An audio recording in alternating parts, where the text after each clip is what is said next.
Bonjour tout le monde! Aujourd'hui je vais vous montrer comment réaliser un bangle Miyuki en peyote circulaire. Donc c'est un bracelet en perles qui est réalisé sans métier à tisser et sans fermoir. Pour réaliser ce bracelet, il vous faudra des perles Miyuki, ici j'ai utilisé 4 couleurs, du fil de tissage, une aiguille pour le tissage. Après vous pourrez aussi rigidifier votre bracelet avec du vernis transparent ou de la colle hypoallergénique. Vous pouvez dès à présent télécharger le schéma sur mon blog alissier.com pour pouvoir suivre la vidéo avec le schéma en même temps.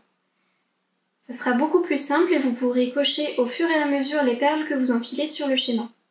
Mon bracelet est composé d'un motif qui est répété plusieurs fois. Pour savoir le nombre de fois que vous devrez répéter le motif, on va commencer par mesurer notre tour de main. Donc pour cela, on met sa main comme ceci et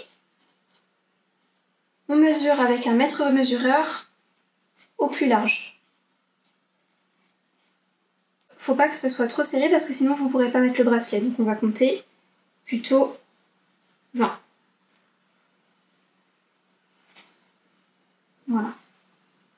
On commence de préférence un bangle par son centre parce que sinon on risque de ne pas avoir les mêmes tensions des deux côtés du fil. Donc on va tisser le centre, on va l'augmenter au fur et à mesure. Et après, on va tisser les deux côtés du bangle, comme ça on aura la même tension de chaque côté. Donc pour commencer, je vais enfiler ces perles-là en zigzag, comme ça. Et je vais, du coup mon motif il est comme ceci. Et je vais enfiler les perles du milieu 10 fois. On coupe environ 1,50 m de fil. Là, j'ai utilisé du fil de tissage Miyuki. Et je l'enfile sur mon aiguille taille 12. Donc c'est une aiguille très très fine qui va pouvoir passer plusieurs fois dans les perles. Voici ce que ça donne pour un motif. J'enfile de nouveau ces perles 10 fois. Donc voilà, j'ai enfilé 10 fois mon motif. Et maintenant, si je fais ça, je peux passer ma main à l'intérieur et je ne force pas pour la passer. Donc c'est la bonne taille. Ici, à gauche, j'ai mon bout de fil. Je garde un peu de longueur. Et je vais passer du coup mon aiguille comme ça, dans cette.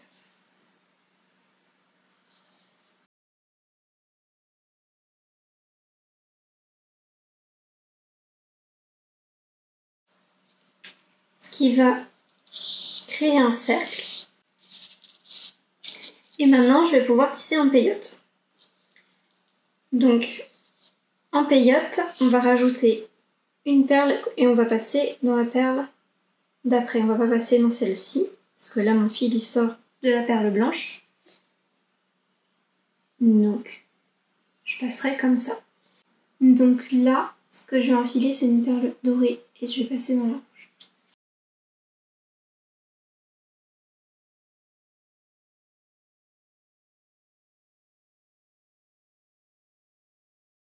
Puis c'est une autre dorée et je passe à nouveau dans la blanche.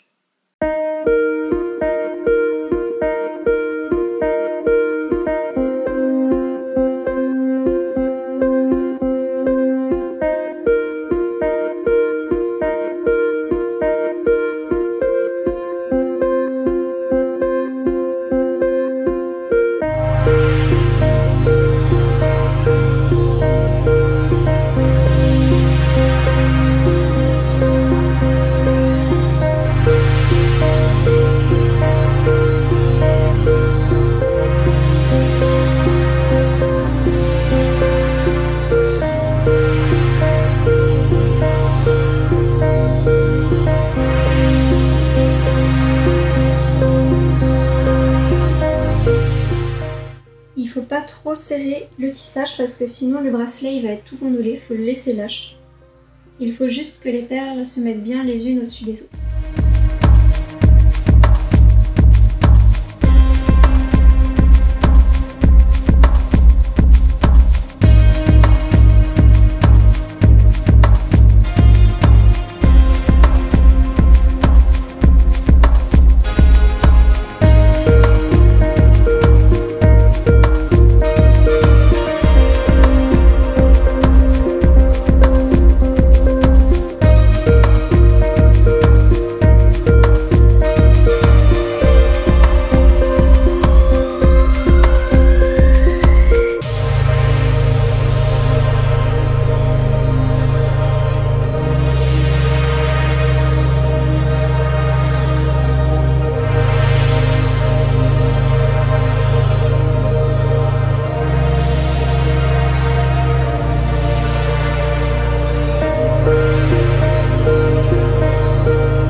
continue en suivant le schéma, on fait tous les tours comme ça et on se retrouve à ce niveau-là. Donc là j'ai fini de faire le tour, il me reste plus qu'une seule perle à enfiler. Ça va être une perle blanche. Il va surtout falloir faire attention à ce que les perles soient vraiment dans le même sens à chaque fois parce que vous voyez ça tourne. D'ailleurs il faut essayer d'écarter un petit peu les perles, que ça soit pas trop serré. Donc il va dans ce sens-là. Et je vais commencer à tisser l'autre côté du centre du bracelet. Donc je passe dans la perle blanche là et dans la perle suivante pour pouvoir continuer à tisser sur ce rang là. Donc à partir de maintenant, pour ce rang-ci, c'est très important de regarder le schéma à chaque fois pour être sûr qu'on passe dans les bonnes perles. Parce que vous voyez, ça s'entortille. Donc là, c'est une perle rouge. Donc sur le schéma, je viens d'enfiler cette perle. On a tissé ces rangs-là. Et maintenant, ça va être toutes celles-ci. Donc là, c'est une perle rouge. Là, c'est une blanche. Une dorée. Une rouge. Une bleue. Une rouge. Et ainsi de suite.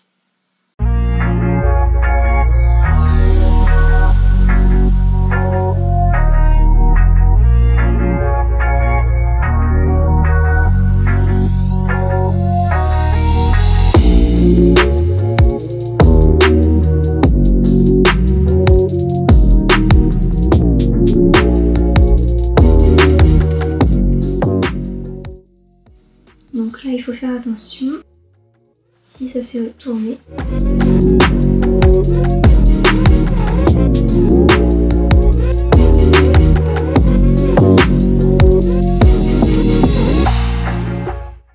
Donc continuez à suivre le schéma et on se retrouve pareil à la fin du rang.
Donc là je finis mon tour et comme à chaque fois qu'on finit un tour, on remonte de 2 perles à la fois pour commencer le tour d'après. Donc je passe dans celle-ci où je suis censée passer pour accrocher la perle dorée et dans celle-ci juste à côté.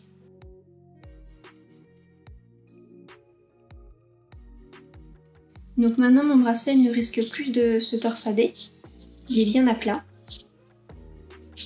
Et on peut commencer à tisser un seul côté du bracelet, maintenant qu'on a fait le centre. Donc du coup, on peut faire ce côté-là, et après, une fois qu'on aura fini, on reviendra au centre, et on fera le deuxième côté.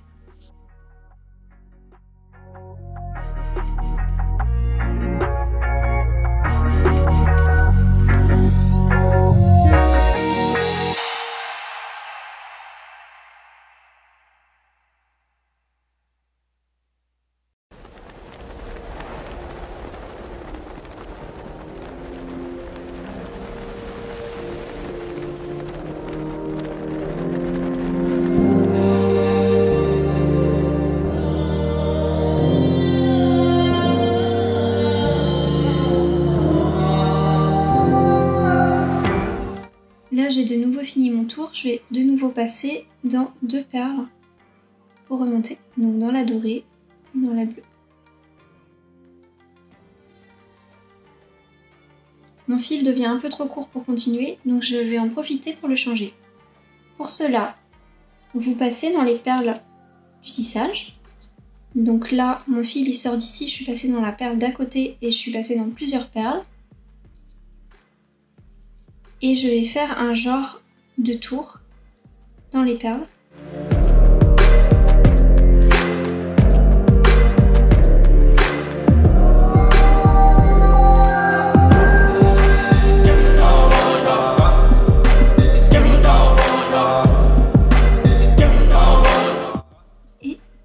Je vais ressortir au milieu du tissage.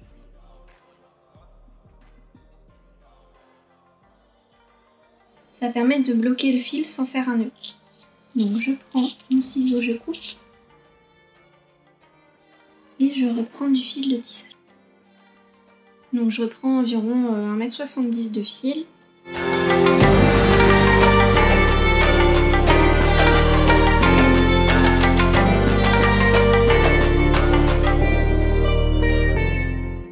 Et je vais le bloquer de la même manière.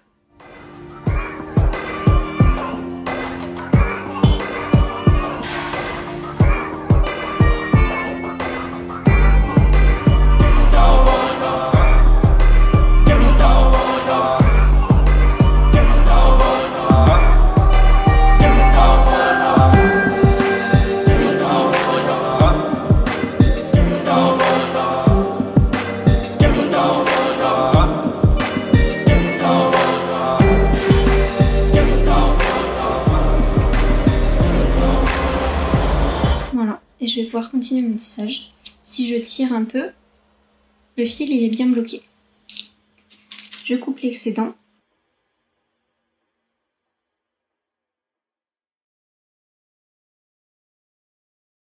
Et je continue mon tissage.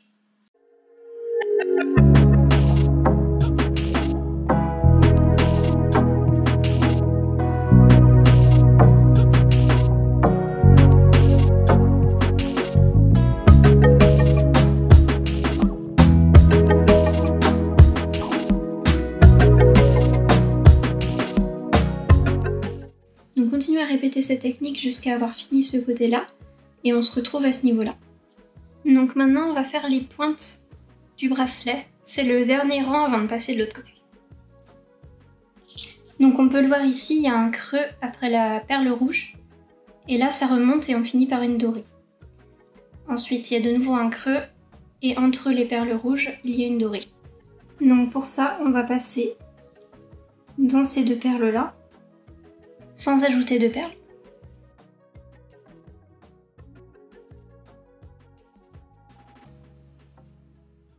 Puis on ajoute la perle dorée.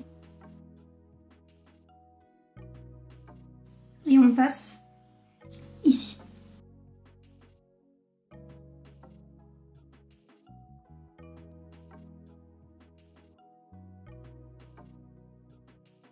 Puis ici. Et on ajoute la perle dorée.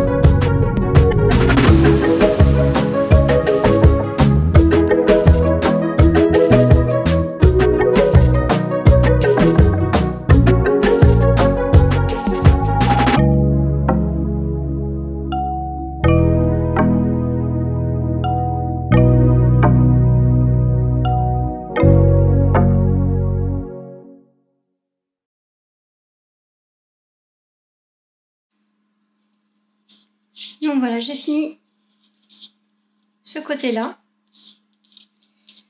Il me reste quand même pas mal de bouts de fil avec le fil du début. Donc je vais continuer le tissage avec celui-là. Et quand il sera trop court, je vais le coincer dans le tissage et le couper et reprendre avec l'autre fil en traversant le bracelet.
bracelet. Maintenant, je coince le fil dans le tissage et je le coupe.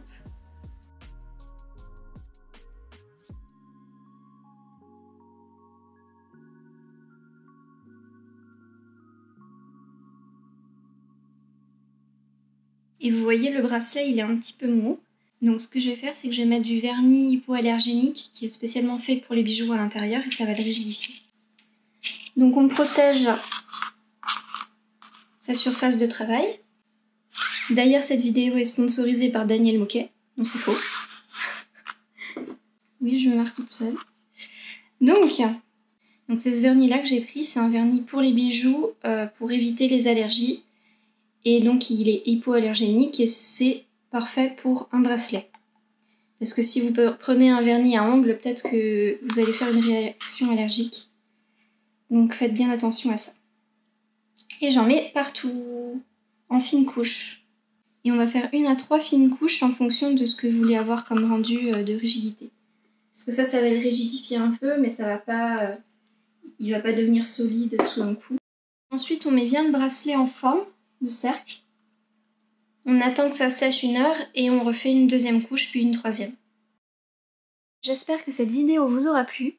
Si c'est le cas, mettez-moi un petit pouce en l'air, ça m'encourage à continuer. Et n'hésitez pas à vous abonner pour de futures vidéos créatives. Retrouvez-moi également sur Instagram, Facebook et TikTok. À la prochaine!